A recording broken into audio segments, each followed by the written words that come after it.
Hello everyone. आज के session में हम लोग बात करेंगे MMUT गोरखपुर के बारे में, जो कि आपका Madan Mohan Malviya university of technology है, जो कि गोरखपुर में काउंसलिंग के लिए आपको इनवाइट कर रहा है बीटेक फर्स्ट ईयर के लिए। बीटेक फर्स्ट ईयर का रजिस्ट्रेशन स्टार्ट हो चुका है, काउंसलिंग स्टार्ट हो चुका है। तो जिन बच्चों ने भी जेई मेन एग्जामिनेशन दिया है, जेई मेन एग्जामिनेशन क्वालिफाई किया है और उनका रैंक लगभग अंडर 1,50,000 के अंदर में है या फिर 1 लाख के अंदर में, तो डेफिनेटली वो एडमिशन के लिए अप्लाई कर सकते हैं। आज के सेशन में हम लोग बात करेंगे काउंसलिंग के बारे में। काउंसलिंग की प्रक्रिया क्या है होम स्टेट कैंडिडेट के लिए, यानी कि जो यूपी के कैंडिडेट हैं उनके लिए, और सीएससी ब्रांच उनको कितने रैंक तक मिल सकता है इसके बारे में देखेंगे। कंप्लीट इन्फॉर्मेशन है। और आपको ये भी बता दूं मैं कि काउंसलिंग के लिए जो रजिस्ट्रेशन का लास्ट डेट है वो है 24 अगस्त शाम के 5 बजे तक। 24 अगस्त तक आप रजिस्ट्रेशन कर सकते हो। इसके बाद आपके सीट अलॉटमेंट रिजल्ट पब्लिश कर दिए जाएंगे। तो आइए देखते हैं इनके रिलेटेड जो गाइडलाइन है, किस तरह से आप फॉर्म फिलअप करोगे, क्या प्रक्रिया है। तो जैसा कि देख सकते हो, admission to BTech first year programme JEE Main 2022 qualify candidate जो यूपी डोमिसाइल के, यानी कि जिनका घर यूपी में है, या फिर जो बच्चे यूपी से क्लास 12th में एग्जामिनेशन दिए हैं, यूपी के रहने वाले हैं, बेसिकली ये उनके लिए, ये अदर स्टेट के कैंडिडेट के लिए नहीं है। इस बात का ध्यान रखना। एडमिशन के लिए आपको काउंसलिंग के लिए रजिस्ट्रेशन के लिए बुलाया जा रहा है, तो डेफिनेटली आप यहाँ पे रजिस्ट्रेशन कर सकते हो। अगर आपको BTech, computer science, civil engineering, mechanical कोई भी ब्रांच चाहिए तो यहाँ पे देख सकते हो स्पष्ट रूप में लिखा गया है कि आपका यहाँ पे जो काउंसलिंग है वो या फिर सीट अलॉटमेंट जो है बीटेक प्रोग्राम के लिए वो जेई मेन के स्कोर पे होगा। ब्रांचेस आपके सामने हैं, टोटल 7 ब्रांचेस हैं। Civil, computer science, electrical, electronics, mechanical, chemical, information technology. और आपका ऑफिशियल वेबसाइट है www.mmmut.ac.in, जहाँ पे आप काउंसलिंग के लिए रजिस्ट्रेशन कर सकते हो। काउंसलिंग आपका ऑनलाइन होगा, जो कि आपको साइबर कैफे से या खुद से आप कर सकते हो। यहाँ पे काउंसलिंग के लिए जो रजिस्ट्रेशन फ़ी है वो है 2,000 रुपये, जो कि आपको पेड करना है ऑनलाइन, और ये नॉन रिफंडेबल फीस है। इस बात का भी ध्यान रखना। साथ में आपको ये भी कहा जा रहा है कि जो गाइडलाइंस है उसको अच्छे से पढ़ लेना, एलिजिबिलिटी, ये सारी चीज़ें। तो आज के सेशन में मैं आपको बताऊंगा, इससे सब कुछ आपको आइडिया लग जाएगा। कैटेगरी, सब कैटेगरी, जेंडर, ये सारी चीज़ें आपको फिल करनी है।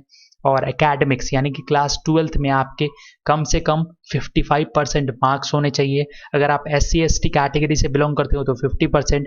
इसके अलावा एटलीस्ट 60% एवरेज मार्क्स, यानी कि 60% आपका होना चाहिए मैथमेटिक्स, फिजिक्स, केमिस्ट्री में, या फिर मैथमेटिक्स, फिजिक्स और इन सब सब्जेक्ट, जैसे कि आपका chemistry, technical, vocational, computer science, ये सारे सब्जेक्ट है। तो उसमें कम से कम 60%, 60 से ज़्यादा नंबर होना चाहिए। और आप अगर SC/ST कैटेगरी से बिलोंग करते हो तो 55%। इसके अलावा आप यहाँ पे पढ़ सकते हो कि जो यूपी के कैंडिडेट है वो उनका क्या कैटेगरी, ये सारी चीज़ें यहाँ पे दी गई है। तो यूपी की जो कैटेगरी, मतलब कि यूपी के जो कैंडिडेट है वो अप्लाई कर सकते हैं, ये सारी चीज़ें यहाँ पे दी गई है। इसके अलावा अगर आप क्लेम करते हो, रिजर्वेशन कैटेगरी क्लेम करते हो, तो आपके पास scan copy of reservation certificate होना चाहिए, जो कि आपको अपलोड करना है रजिस्ट्रेशन फॉर्म में। इसके अलावा अगर आप EWS से बिलोंग करते हो, और ये भी मैं आपको बता दूं, जो आपका सर्टिफिकेट होना चाहिए ये गवर्नमेंट ऑफ उत्तर प्रदेश से बना होना चाहिए, तो का भी ध्यान रखना। और जो EWS कैटेगरी कैंडिडेट्स हैं जो बेनिफिट लेना चाहते हैं, वो EWS जो सर्टिफिकेट है ये आपका इशू होना चाहिए 31 मार्च 2022, यानी कि 31 मार्च 2022 का होना चाहिए। यानी कि 1 अप्रैल से लेकर अब तक आपके पास सर्टिफिकेट होना चाहिए। बहुत सारे बच्चे पूछते हैं कि कब सर्टिफिकेट चाहिए, कब का चाहिए, तो ये आपका स्पष्ट रूप में लिखा गया है। और आपका जो रैंक है वो CRL रैंक कंसीडर किया जाएगा सीट्स के लिए। उसके अलावा OBC कैंडिडेट जो है उनका जो सर्टिफिकेट है सेम 31 मार्च 2022 के बाद का बनाना चाहिए। OBC non creamy layer certificate, creamy layer को mandatory duty condition of creamy layer for OBC। तो आपको पता होना चाहिए कि जो आपका सर्टिफिकेट है वो OBC सर्टिफिकेट होना चाहिए, इशू आफ्टर 31 मार्च आपको रिजर्वेशन के लिए। इसके अलावा जो भी candidate tuition fee waiver seat लेना चाहते हैं तो उनके लिए पेरेंट या गार्जियन इनकम सर्टिफिकेट होना जरूरी है, और उसके प्रिस्क्राइब फॉर्मेट में। फॉर्मेट आपको एडमिशन ब्राउचर यानी कि वेबसाइट पे मिल जाएगा, वहां से आप देख लेना। इसके अलावा जो भी प्रोविजनल एडमिशन सर्टिफिकेट है आपका, ये सारी चीज़ें चाहिए। और मैं आपको बता दूं, जब आपका सीट अलॉटमेंट हो जाएगा तो आपको ओरिजिनल डॉक्यूमेंट वेरिफिकेशन के लिए बुलाया जाएगा। तो आपको फिजिकली रिपोर्ट करना है यूनिवर्सिटी में, ओरिजिनल सर्टिफिकेट के साथ साथ एक 1 set of self attested copy of required documents. Self attested copy लेके जाना है, यानी कि फोटो कॉपी लेके जाना है और उसमें अपना सिग्नेचर लेके जाना है।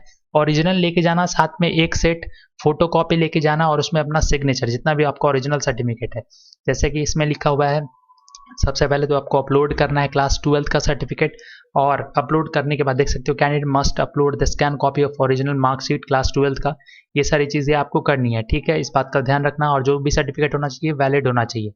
अब बात करते हैं पॉइंट नंबर 18 के बारे में। तो अगर मान लो किनका भी सीट अलॉटमेंट हो जाता है तो उनको सीट कंफर्म करने के लिए 40,000 रुपीज़ पे करना होगा। अगर आप फी पे नहीं करते तो आपका सीट कैंसिल हो जाएगा। इसके अलावा अगर कोई बच्चा विड्रॉ करना चाहता है तो विड्रॉ भी है। सीट एक्सेप्ट करने के बाद 40,000 पे करोगे, देन आप अगर विड्रॉ करना चाहते हो तो विड्रॉ भी कर सकते हो। रिफंड पॉलिसी के तहत आपको विड्रॉ कर दिया जाएगा। फर्स्ट राउंड के सीट अलॉटमेंट से पहले आप विड्रॉ कर लेना, ये सारी चीज़ें हैं। अब बात करें सीट के बारे में, तो यहाँ पे देख सकते हो सी यानी कि केमिकल इंजीनियरिंग के लिए 150 सीट्स, कंप्यूटर साइंस इंजीनियरिंग के लिए 180 सीट्स, डबल ई के लिए 150 सीट्स, ईसीई के लिए 150, मैकेनिकल के लिए 150 और सीएच के लिए 75 और आईटी के लिए 75, यानी कि टोटल जो होम स्टेट के कैंडिडेट हैं उनके लिए ओवरऑल 930 सीट्स है, ओवरऑल मैं बता रहा हूँ, ठीक है। उसके बाद आप यहाँ पे कैटेगरी वाइज देख सकते हो, जिन जो फी वेवियर है उनके लिए है, जनरल कैंडिडेट के लिए है, जनरल ओपन के लिए ये है, जनरल गर्ल्स के लिए ये है, और ये सारी चीज़ें आप देख सकते हो। ओवरऑल 930 सीट्स हैं जो यूपी स्टेट के बच्चे हैं, होम स्टेट के, उनके लिए। अब बात करें रजिस्ट्रेशन के बारे में, तो रजिस्ट्रेशन की प्रक्रिया काफ़ी आसान है। सबसे पहले ऑनलाइन रजिस्ट्रेशन करना है। रजिस्ट्रेशन में आपको कुछ डिटेल्स मांगे जाएंगे, वो फिलअप कर देना, पासवर्ड बना लेना। देन उसके बाद आप सारा इन्फॉर्मेशन फिल कर दोगे। उसके बाद आपको यूज़र आईडी पासवर्ड दे दिया जाएगा, तो फिर साइन इन कर लेना। साइन इन करने के बाद काउंसलिंग फ़ी दोगे। देन अपना डॉक्यूमेंट अपलोड करोगे, चॉइस फिल करोगे, चॉइस लॉक करोगे। 24 अगस्त तक का आपके पास समय, ये सारी चीज़ें आप कर लेना। उसके बाद फाइनल आपका सीट अलॉटमेंट होगा। सीट अलॉटमेंट के बाद आप अपना फ़ी दोगे, फी 40,000 होगा। अगर आपको ब्रांच अपग्रेड करना है तो वो भी कर सकते हो। और डिपोजिशन ऑफ रिमेनिंग यूनिवर्सिटी फ़ी, आपको यूनिवर्सिटी फ़ी देना होगा। फिजिकल डॉक्यूमेंट वेरिफिकेशन करवाना होगा।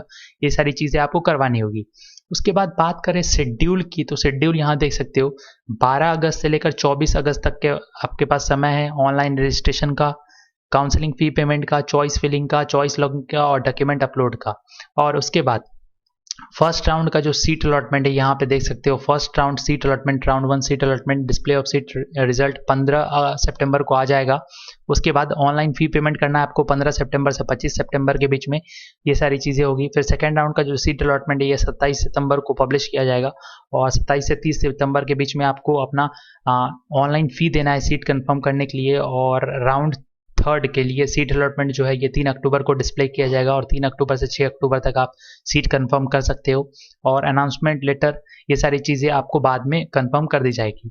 उसके बाद बात करें क्या क्या डॉक्यूमेंट्स रिक्वायर्ड होगा, तो हाई स्कूल का सर्टिफिकेट या फिर आपका बर्थ सर्टिफिकेट, फिर आपका क्लास 12th का मार्कशीट की ज़रूरत होगी। उसके अलावा आपका डोमिसाइल सर्टिफिकेट का ज़रूरत होगा।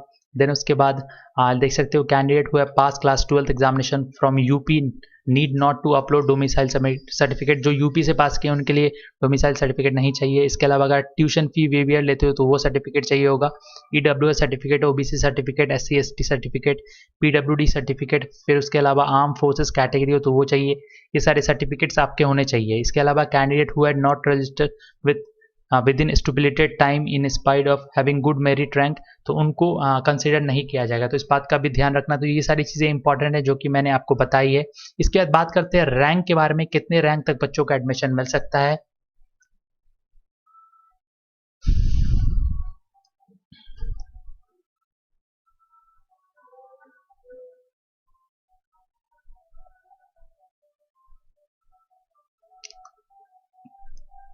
तो जैसा कि आप देख सकते हो cut off merit of BTech first year session 2021-2024 JEE Main home state, तो इन रैंक पे बच्चों को एडमिशन मिला है।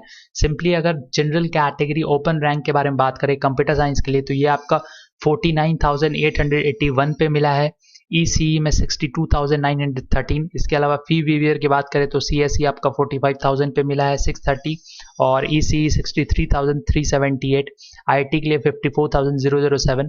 जनरल ओपन है, यहाँ पे जनरल गर्ल्स है, उसके बाद जनरल आर्म फोर्सेज है, ये सारी चीज़ें हैं यहाँ पे। इसके अलावा ईडब्ल्यूएस ओपन है, यहाँ देख सकते हो कंप्यूटर साइंस इनको 52,000 में, और जो बीसी ओपन है उनके लिए 56,460 पे बच्चों को यहाँ पे कंप्यूटर साइंस मिला है। तो ये ओवरऑल पूरा रैंक है, एक बार स्क्रीनशॉट लेना चाहते हो तो वो भी ले सकते हो।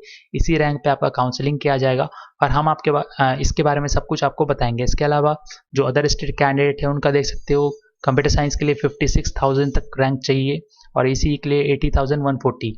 तो ये ओवरऑल पूरा अपडेट था काउंसलिंग से रिलेटेड। कोई भी डाउट है तो कमेंट कर देना, और अगर आपको काउंसलिंग में हेल्प चाहिए तो मेल है, मेल पे जाके आप कोई भी क्वेरी है तो लिख सकते हो। That's it. उम्मीद है वीडियो पसंद आया होगा तो लाइक और शेयर कर देना। Thank you for watching. Thank you.